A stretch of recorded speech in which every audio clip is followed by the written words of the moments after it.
Alors, bonjour à tous, heureux de vous retrouver, chers amis, sur YouTube en ce samedi 9 septembre 2023, 11h, 17h du Québec. Merci à ceux qui sont abonnés, ceux qui ne le sont pas. Faites-le maintenant. Merci à ceux qui m'envoient des liens, des messages aussi, c'est vraiment apprécié. Tout le monde se rappelle de cette image, de cette fameuse tortue, avec une paille dans le nez. Hein? Ça avait fait le tour du monde, tout le monde avait. Le National Geographic, Washington Post, le Journal de Montréal, ça avait fait le tour du monde. Une paille de plastique qui s'était retrouvée dans le nez d'une tortue. Cette histoire-là remonte à je ne sais pas quand, le 2015. C'est tout petit, un nez de tortue. Je ne sais pas comment elle a réussi à se retrouver avec une paille. Tu sais, les pailles quand même de plastique, vous savez c'est quoi? Même s'il n'y en a presque plus. Est-ce que ça a été photoshopé ou pas? Je ne sais pas. Est-ce que c'est un plan qui était tout organisé? Une tortue. Tu n'as jamais pu entendre parler de quoi que ce soit, ni de cette pauvre tortue, puis ni des tortues d'ailleurs, parce que c'est pas le souci de ces gens-là, le sort des tortues, les tortues de mer ou les tortues terrestres, mais pas du tout. Puis des tortues, je ne sais pas s'il y en a qui sont au courant, mais combien donne d'œufs une tortue? On va aller voir ça.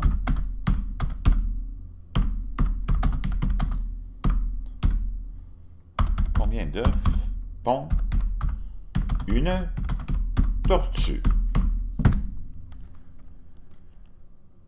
En moyenne, des tortues de mer pondent 110 œufs dans un nid, soit entre 2 et 8 nids par saison. Donc, tu parles de milliers d'œufs juste pour une tortue. Je ne sais pas toutes les tortues, naturellement, qui survivent. Sinon, il y aurait juste des tortues sur la Terre. Il y a un équilibre qui se fait, mais il y a des tortues partout. Moi, j'ai fait du vélo hier dans le parc d'Oka. J'ai vu une petite tortue, mais j'en ai vu aussi une immense il y a quelques semaines, puis même l'an dernier. Donc, il y a des tortues partout. On s'était émeu de cette tortue avec une paille dans le nez. Moi, je ne sais pas comment une paille a réussi à rentrer dans le nez de la tortue, mais peu importe. Quand tu te mets à rationaliser tout ça, tu te dis, c'est du n'importe quoi. Quand tu penses à tous les enfants, toutes les femmes, tous les vieux du monde entier qui souffrent d'abord parce qu'ils n'ont pas d'eau, parce qu'ils n'ont pas accès à la nourriture, parce qu'ils ont des dirigeants tyranniques, parce qu'ils vivent toujours dans des guérillas, dans des guerres continuelles. Puis je passe plein d'autres tragédies qui arrivent dans la vie. Là. Le monde s'est arrêté pour une tortue avec une paille dans le nez. Honnêtement, moi, ça m'a vraiment pas ému, ça m'a vraiment pas touché. I don't fucking care, comme dirait l'autre. I don't give a flying fuck, comme diraient les Anglais. J'en ai rien à branler. Et ça, c'était un moment historique où on a utilisé ça, puis c'était probablement tout fabriqué d'avance, pour nous amener, nous autres, à nous convaincre qu'il fallait qu'on élimine, parce que nos politiciens, nos élites, nos dirigeants, nos industries, le gouvernement mondial, nos artistes, fonctionnent par symbolisme. Là, on avait créé un symbole de toute pièce pour te convaincre qu'on va faire quelque chose, nous, on va être les sauveurs de, je sais pas quoi, d'une autre tortue peut-être.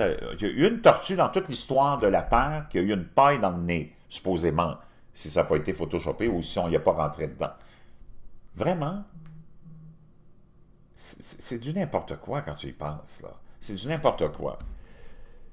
Puis moi, je ne suis pas là pour juger si on élimine le plastique ou non, parce que tu ne pourras jamais éliminer le plastique. On va voir les statistiques, OK? Puis je ne suis pas ni pour le plastique, ni contre le plastique. Le plastique, il est là, puis tu ne peux pas t'en sortir. Tout ce que tu as dans ta vie, à 80%, c'est fait de plastique, même tes vêtements. Donc, là, ces gens-là sont arrivés, ont lancé une grande campagne américaine, canadienne, française. La paille de plastique, parce que là, on voulait utiliser le drame de la tortue avec une paille de plastique dans le nez. Elle a été sauvée, d'ailleurs, sûrement, hein, si, en tout cas. Aïe, aïe, aïe, aïe, aïe, aïe, aïe, aïe, aïe, aïe, aïe. Donc,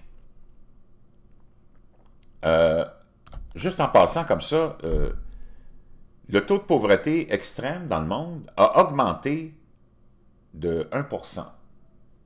OK? Alors que toute cette élite-là, qui ont sauvé une tortue avec une paille dans le nez, veulent te faire avaler aussi la paille, peut-être, qui travaillent pour éliminer la pauvreté. Ben, moi, je veux savoir, dans un monde où on imprime de l'argent à volonté pour les riches, si ça fait des années et des années avec leurs Nations Unies, puis ce gouvernement mondial qu'on a installé en prétendant qu'on était pour gérer le monde, puis qu'on était pour le rendre plus équitable, comment ça se fait qu'avec tout ce qu'on a comme technologie, comme richesse, puis comme argent qu'on imprime, on a augmenté le nombre de pauvres de 1%. Maintenant, on va aller voir l'industrie du plastique.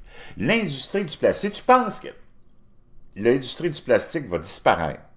Le marché mondial des produits en plastique devrait passer de 888 milliards de dollars en 2021 à 1427 milliards en 2026.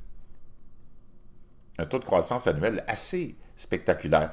L'industrie du plastique au Canada comptait en 2021 presque 100 000 travailleurs. Ça représente 5% de l'emploi manufacturier total. L'industrie du plastique aux États-Unis se classe au 8e rang du secteur industriel. Ça représente près d'1 million d'emplois et 468 milliards de dollars de livraison de plastique. Je ne sais pas si tu penses que le plastique va disparaître demain matin, puis que parce qu'on a éliminé la paille, tu as réglé le problème du plastique dans le monde. Puis comme je te dis, moi, je ne suis ni plastique, ni anti-plastique, ni pro-plastique. Moi, je suis juste là pour ramener de la rationalité dans toutes les fake news que tu as à la télé. Parce que c'est juste ça, propagande, fake news. On te fait vivre dans un monde fabriqué de toutes pièces pour te contrôler. Ça, c'est les statistiques mondiales, OK? Prévision de production de thermoplastique dans le monde de 2025 à 2050. Tu sais, on s'en va jusqu'en 2050, là. Regarde l'augmentation. Il est prévu que la production mondiale de thermoplastique s'élèvera à 445 millions de tonnes en 2025. Les volumes de production annuels devraient continuer à augmenter au cours des décennies suivantes pour atteindre environ 590 millions de tonnes d'ici 2050. Puis tu penses vraiment que la paille de plastique, ça a réglé quoi que ce soit? Toi, tu te retrouves avec une paille de papier, puis tu es en train de t'étouffer en essayant de boire 1 litre de coke qu'on te donne chez McDonald's. C'est parce qu'à un moment donné, il faut qu'on ait une tête sur ses épaules. Il faut qu'on soit capable de rationaliser. Puis c'est pas les médias qui vont t'enseigner, puis qui vont te renseigner. C'est nous autres qui devons le faire. Puis on doit se sortir de l'emprise. Ils nous ont vraiment par le fond de culotte. Avec quoi? L'émotion, l'émotivité, l'émotivité, l'émotivité. Même chose pour le CO2. Là, on veut te convaincre que le CO2, depuis des années, avec Al Gore, depuis qu'il a perdu contre George Bush, s'est lancé dans une espèce de cabale mondiale, tout financé par le même monde, avec son film The Inconvenient Truth, qui était un ramassis de n'importe quoi, de prédictions apocalyptiques dont aucune s'est réalisée, mais il n'y a personne qui est retourné voir Al Gore pour lui demander des comptes. Et là, on a créé, il a même créé le marché du carbone, c'est-à-dire qu'il donne aux entreprises, encore là, il donne l'illusion qu'ils font quelque chose. Si le carbone, le CO2 est vraiment la menace qui va nous amener à la fin du monde d'ici, à chaque 5 ans, c'est la fin du monde, là. Ils ont tu as des politiciens, des politiciennes comme Ocasio Cortez qui disent « La fin du monde, ça va être dans 10 ans. » L'ONU, « La fin du monde, ça va être dans 10 ans. » Ça fait, à cause du CO2, c'est tellement du n'importe quoi. Parce que là, ils t'ont tellement démonisé ça, ils t'ont tellement construit une réalité, une fiction réalité, pour te convaincre que c'est toi qu'on va venir dépouiller, c'est toi à qui on va enlever la voiture au gaz. Comme c'est l'équivalent de la paille, ça, là. L'impact que ça va avoir, ça va être l'équivalent de la paille. Parce que c'est du n'importe quoi. D'ailleurs, on va aller voir les statistiques. Sur le pétrole, Planétoscope, un site que j'aime beaucoup. Production de bioplastique en France. Ça, c'est en France seulement. La production mondiale de bioplastique est de 48 kilos par seconde. Wow! Production mondiale de bioplastique. Là, on parle de bioplastique, donc c'est quelque chose en même temps qu'on essaie d'associer à quelque chose de moins polluant. Mais c'est quand même beaucoup, beaucoup. Production de pétrole de sable bitumineux. On en a beaucoup au Canada. La production de pétrole de sable bitumineux représente près de 23 barils par secondes. Depuis le 1er janvier 2023, c'est comme ça qu'il fonctionne, le planétoscope, il fonctionne à chaque début d'année. On nous dit que la consommation de pétrole pourrait presque doubler d'ici 2050 avec l'augmentation de la population mondiale et la croissance économique. Et les autres, ils disent qu'ils vont faire disparaître le pétrole. Production de pétrole de sable bitumineux depuis le 1er janvier 2023 seulement, 485 millions de barils de pétrole.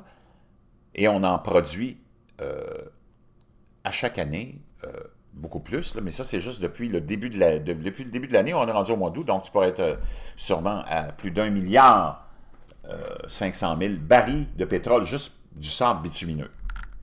Production mondiale de pétrole maintenant, depuis le 1er janvier 2023, 24 milliards 42 millions de barils de pétrole produits. La production mondiale de pétrole s'établit à 95 millions de barils de pétrole par jour, soit presque 1107 barils de pétrole par seconde. Penses-tu vraiment qu'ils vont arrêter ça? C'est impossible. Consommation de pétrole en France, 78 milliards 945 millions de litres depuis le 1er janvier. Chaque seconde, l'économie française et les Français consomment 3 634 litres de pétrole, sur une consommation pétrolière de 1 milliard 975 millions de barils par jour, soit 721 millions de barils de pétrole par année. Donc, c'est plutôt 1 million 975 000 barils de pétrole par jour, là, une petite correction. Et ça continue, ça continue, ça continue. Consommation de pétrole mondiale dans le monde, 300... Aïe, aïe, ça c'est les... wow, ça c'est des millions, ça c'est des milliards, dizaines de milliards, centaines de milliards, 1000 milliards. Wow, 3000, c'est tellement gros, 3000 milliards, 880 000... Ah, en tout cas, ça fait beaucoup de pétrole. Si tu penses qu'ils vont se débarrasser du pétrole demain matin, je ne sais pas dans quel univers nous vivons. C'est des menteurs. C'est des menteurs. Puis ils veulent t'enlever ta petite Hyundai 4 cylindres à toi. De 2017, l'armée française dépensait 840 millions d'euros par année pour faire rouler son armée. Ça, c'est l'armée française. J'ai trouvé 2 statistiques sur les armées. Les autres, c'est tellement secret, là, c'est pas facile. Et l'armée américaine, 100 millions de barils de pétrole par année. 100 millions de barils de pétrole, l'armée américaine. La France, presque 900 millions d'euros, hein, c'est ça qu'on a vu. 840 millions d'euros par année. Penses-tu vraiment que demain matin, on va se débarrasser du pétrole? La Chine, maintenant, la Chine qui est le plus grand, qui représente la plus grande population, naturellement, est devenue la première consommatrice d'énergie au monde. Celle qui veut donner des leçons de moralité à l'hémisphère nord, à nous autres, celle qui consomme le plus de charbon. Il y a 2 usines de charbon qui se construisent par semaine en Chine. Le pétrole, je ne sais pas combien tu peux penser qu'il se consomme de pétrole en Chine, mais il y en a beaucoup de pétrole parce qu'il y a de plus en plus de voitures en Chine. La consommation d'énergie primaire, on parle de pétrole par habitant, en 2022, est supérieure à 48 % à la moyenne mondiale. Elle a pris également le premier rang pour les émissions de gaz à effet de serre liées à l'énergie. Donc, et là, on est... Si tu penses vraiment que le CO2 est un problème, c'est parce qu'ils t'ont convaincu de ça, puis ces gens-là sont des menteurs, des manipulateurs, il n'y a rien à l'horizon qui va faire en sorte que tu vas te débarrasser et du plastique et du pétrole. Puis ces gens-là te mentent et te mentent et te mentent. Et t'annoncent la fin du monde. Il n'y a personne de cette élite-là qui démonise le plastique, l'industrie du plastique, parce qu'ils sont tous propriétaires de ça. Il n'y a personne de l'élite qui démonise le secteur pétrolier. Je viens de te le démontrer, là. C'est pas demain matin que ça va disparaître, puis ni dans 100 ans, puis même dans 200 ans. Ce qu'on veut, c'est te dépouiller, toi. Puis comment on va se sortir de ça? C'est qu'on doit réaliser nous-mêmes qu'on se fait rouler dans la farine par tout le monde. Tout le monde, y inclut les curés et le pape qui se mêlent de ça aussi.